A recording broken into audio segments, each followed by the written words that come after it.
मेरी प्यारी काली बहू। अरे भाग्यवान, कितना मेकअप थोपोगी। अरे ये कैसी गाढ़ी लिपस्टिक लगाई है, थोड़ा उम्र का तो लिहाज कर लो। ये सुनकर ललिता देवी भड़क कर पति मनोज को सुनाने लगती है।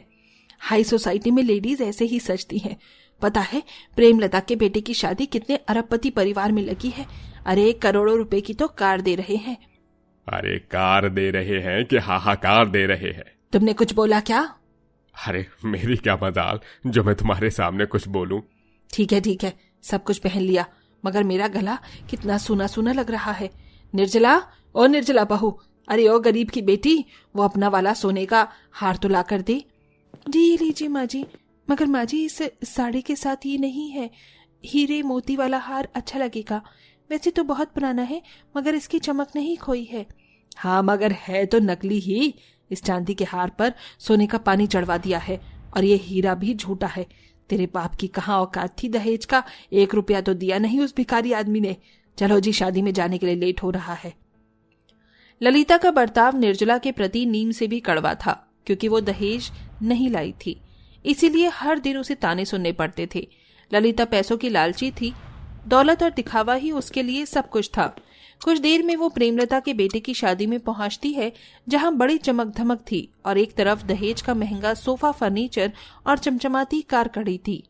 बेटे की शादी की तो बहुत बहुत बधाई हो। क्या बात है, बड़ी मालदार पार्टी पकड़ी है। तेरे तो 5 उंगली घी में है प्रेमलता। कहाँ है तेरी बहू? वो रही सामने स्टेज पर। ललिता ने दुल्हन देखकर मुंह भिनका लिया, क्योंकि लड़की बहुत ही मोटी और दत्तल थी। अरे बहन, ये तो चलती फिरती स्लीप वेल का गद्दा है। मेरा मतलब कितनी मोटी है, और दत्तल भी। अरे मोटी है तो क्या हुआ, मोटा पैसा तो ला रही है। तेरी निर्जला बहू दूध जितनी गोरी है, मगर ठेंगा थमा दिया ना। सुंदरता का अचार थोड़ी डालना है, दुनिया पैसे वालों की है।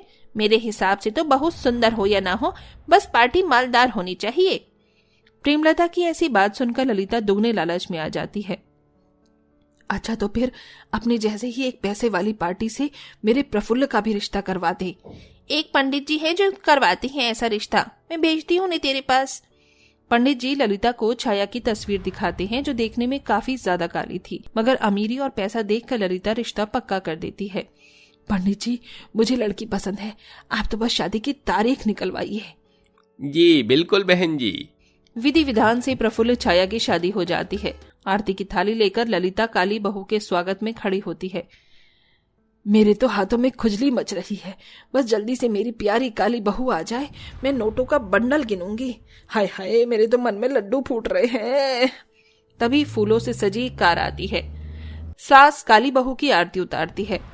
हो गई आरती, चलो अब घूंघट हटा लो। छाया एटीट्यूड से घूंघट हटाकर बोली, ओह थैंक गॉड, अब जाके सास आई है। सब कोई हैरानी से छाया को देखते हैं और सास भी बुदबुदाने लगी। हाय हाय, ये तो जरूरत से ज्यादा ही काली पीली है। ऐसा लग रहा है डायरेक्ट नाली में से डुबकी मारकर निकली है। तभी रूही सबके आगे बोल देती है, मम्मी मम्मी, चाची तो कितनी काली है। ये सुनकर छाया चिढ़ पड़ती है। हाउ डेयर यू से लाइक दैट। माफ कीजिए देवरानी जी, बच्ची है, नादानी में बोल गई। तो मैनर सिखाओ इसी जिठानी जी। और तू मैंगो की टिंगू, दोबारा ये वर्ड बोला ना तो ऐसा पारिश करूंगी कि याद रखेगी। गुस्से में लाल छाया से रूही डर जाती है। तभी ललिता मक्खन लगाती हुई बोली, अरे मेरी प्यारी काली बहू, इतना हाइपर मत हो। और तू मेरी गरीब बहू बुद्ध बन के क्या खड़ी है? जाकर ठंडा जूस ला। जी लाई माँ जी। ललिता गरीब बहू को काली बहू की खिदमत में लगा देती है। आजा मेरी प्यारी काली बहू, ये रहा तेरा कमरा, मैंने अपने हाथों से की है सारी सजावट धजावट। लेकिन छाया घमंड से बोली, मामी जी ये क्या ओल्ड फैशन वाले येलो येलो डर्टी कलर के पेंट कराए हैं, सब कुछ चेंज करना पड़ेगा, मुझे पसंद नहीं आया। ये सुनकर सास का मुंह उतर जाता है। पर बहू, मैंने तो बहुत खर्चा लगा के रंगाई पुताई करवाई है थोड़े दिन पहले ही। नो वेज मम्मी जी, मैं रईस घर से हूँ, मुझे सब कुछ परफेक्शन में पसंद है, आपके हिसाब से थोड़ी ना चलूंगी मैं। काली बहू का घमंडी बर्ताव देखकर ललिता को बहुत खटकता है, लेकिन वो झूठी मुस्कान देते हुए बोली, हाँ हाँ क्यों नहीं मेरी प्यारी काली बहू, तेरा जैसा मन हो वैसे कर ले। अगली सुबह पूरा घर नई बहू से पहली रसोई के इंतजार में था। तभी छाया छोटी सी निकर और टॉप में सबके सामने आ जाती है। Good morning all of you. Hi hi बहू, ये तू कैसे अधनंगे कपड़े पहनकर बाहर आई है? थोड़ी शर्म लिहाज कर लेते। तेरे ससुर और जेठ भी बैठे हैं, देख रहे हैं तुझको। तो देख लेने दीजिए ना। हाय हाय, ये तो बड़ी बेशरम है। देखो कैसे खुलेआम काली काली टांगे दिखा रही है। सास को चिंता में पड़ा देखकर निर्जला प्यार से कहती है, देवरानी जी, हम जितना ढके बदन में अच्छे दिखते हैं ना, उतना ऐसे नहीं। और आप इस घर की बहू हैं, स्वाभिमान है, थोड़ा तो ख्याल कीजिए। तभी जलकोकड़ेपन में छाया अपनी गोरी जिठानी को घूरती हुई बोली, कोई जरूरत नहीं है ज्यादा एक्टिंग करने की, समझी ना? मेरा लाइफस्टाइल यही है, इसे एक्सेप्ट कर लीजिए सब। और तुम जाओ, जाकर मेरे लिए कॉफी लेके आओ। और हाँ, मैं 3rd क्लास लोगों से बात नहीं करती। सास भी अपनी काली बहू का पक्ष लेते हुए बोली, अरे हो गरीब की बेटी, कान क्या कोल्हापुर छोड़ कर आई है? सुन रही, मेरी प्यारी काली बहू को कॉफी पीना है, बना कर ला। जी माँ जी। नम आंखों से निर्जला किचन में चली जाती है। इसी तरह दिन बीतते हैं। बेचारी गरीब बहू हर दम सास और काली देवरानी की खातिर नवाजी में नौकरों की तरह नाचती रहती। वहीं छाया बहू होते हुए भी एक दिन का टस से मस नहीं करती, बस दामन चलाती रहती। छाया के घमंडी बर्ताव के चलते प्रफुल्ल भी शादी से खुश नहीं था। मामी जी, ये देखिए मैंने आपके लिए क्या खरीदा है, डायमंड सेट। अरे वाह, मेरी चहेती काली बहू, तू ही मेरी असली बहू है। हर दम मेरे लिए कोई ना कोई तोहफा लाती है। और एक मेरी बड़ी गरीब बहू है जिसके बाप ने एक सुई भी नहीं दी, और ना इसने आज तक मुझे एक बिंदी का पत्ता ला कर दिया, कंजरी कहीं की। ये सुनकर निर्जला डबडबाई आंखों से कहती है, माँ जी, मैं कहाँ से आपको तोहफे दूं? मैं देवरानी जी के समान दौलतमंद थोड़ी ना हूँ। बस करो जेठानी जी, मैं तुम्हारी नाटकबाजी अच्छी से समझती हूँ। जेठ जी अपनी सारी कमाई लाकर तुम्हें ही देते हैं, तो क्या तुम्हारे पास इतने पैसे भी नहीं होंगे कि तुम एक साड़ी सासू माँ को दिला सको? सच तो ये है तुम लीचड़ हो। ये तो 100% की बात कही तूने काली बहू। ये तो है ही गिरगिट, मुंह से शहद टपकाती और मेरे बेटे को रात में भड़काती होगी। कहते हैं ना, धन अच्छे अच्छे का मन बदल देता है, फिर लालचियों का तो कोई ईमान नहीं होता। दौलत के पीछे अंधी हुई ललिता गोरी काली बहू में खूब पक्षपात करती है। सारा काम निर्जला पर थोप देती है, जबकि छाया सारे दिन बस आराम फरमाती है। एक दिन बहुत मूसलाधार की बारिश में जिठानी आंगन में भीगते हुए बर्तन धो रही थी। तभी फरमाइश लिए छाया घमंड से ऑर्डर देते हुए बोली, जिठानी जी, ओ जिठानी जी, देखो बारिश का मौसम है, कुछ पकौड़े चकौड़े बना लो, मेरा मन कर रहा है। देवरानी जी, अभी बर्तनों का ढेर लगा हुआ है और मेरी तबीयत भी ठीक नहीं है, आप बना कर खा लो। मैं क्यों बनाऊं? मैं दहेज लेके आई हूँ। चलो उठो और पकौड़े बनाओ, वरना मामी जी को बुलाकर क्लास लगवा दूंगी। नहीं नहीं, ऐसा मत करो, बस 2-4 बर्तन धोकर बनाती हूँ। जल्दी जल्दी के चक्कर में निर्जला बर्तन खंगालने लगती है। तभी उसकी एक उंगली पतीले के टूटे धारदार हिस्से से काफी ज्यादा कट जाती है। अपने जख्म को अनदेखा करके निर्जला बरसात में आंगन में मिट्टी के चूल्हे पर पकौड़े बनाने लगती है, तो ललिता अपनी चहेती प्यारी काली बहू के साथ छतरी लगाकर बैठकर पिकनिक मनाते हुए बारिश एंजॉय करती है। वाह, क्या स्वादिष्ट पकौड़े बनाए हैं इस गरीब बहू ने। अरे ओ आलसी, जल्दी जल्दी हाथ चला, पकौड़े खत्म हो गए प्लेट में।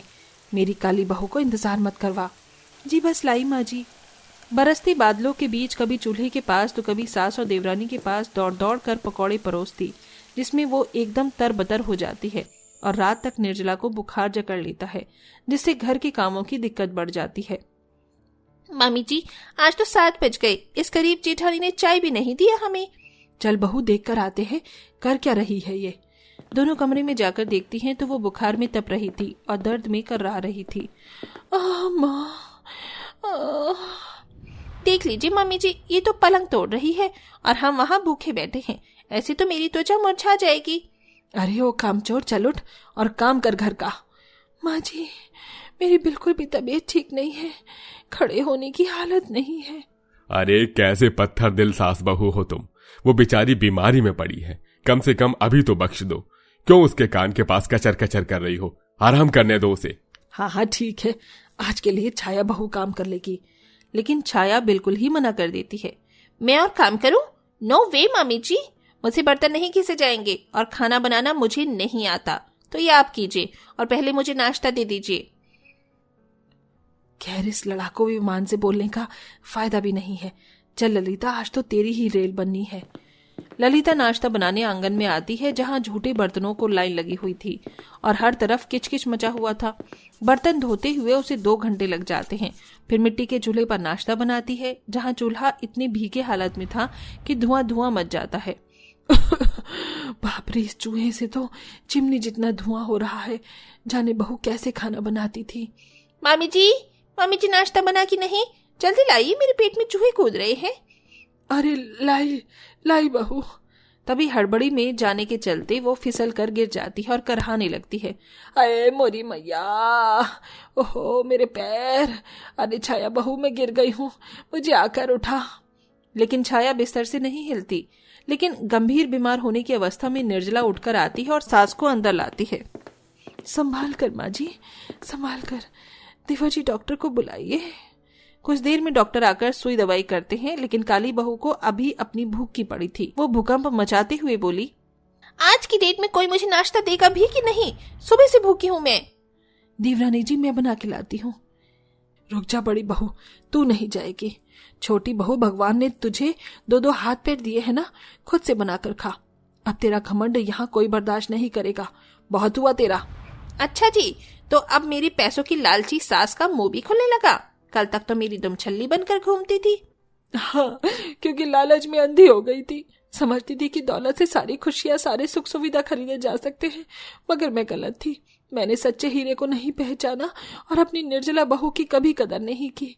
तुझी को प्राणों से प्यारी बहू समझा, मेरी काली बहू। मगर तू चेहरे की तरह ही कपटी है। मगर मेरी निर्जला बहू का मन आईने की तरह साफ है। बहू, मुझको माफ कर दे। ठोकर खाकर ललिता अपनी गरीब बहू की कदर को समझते हुए उसे सम्मान देती है, जिससे काली बहू का घमंड टूट जाता है और वो भी अपनी जेठानी के स्वभाव में ढलने लगती है। धीरे धीरे रिश्तों में खुशियां लौट आती हैं।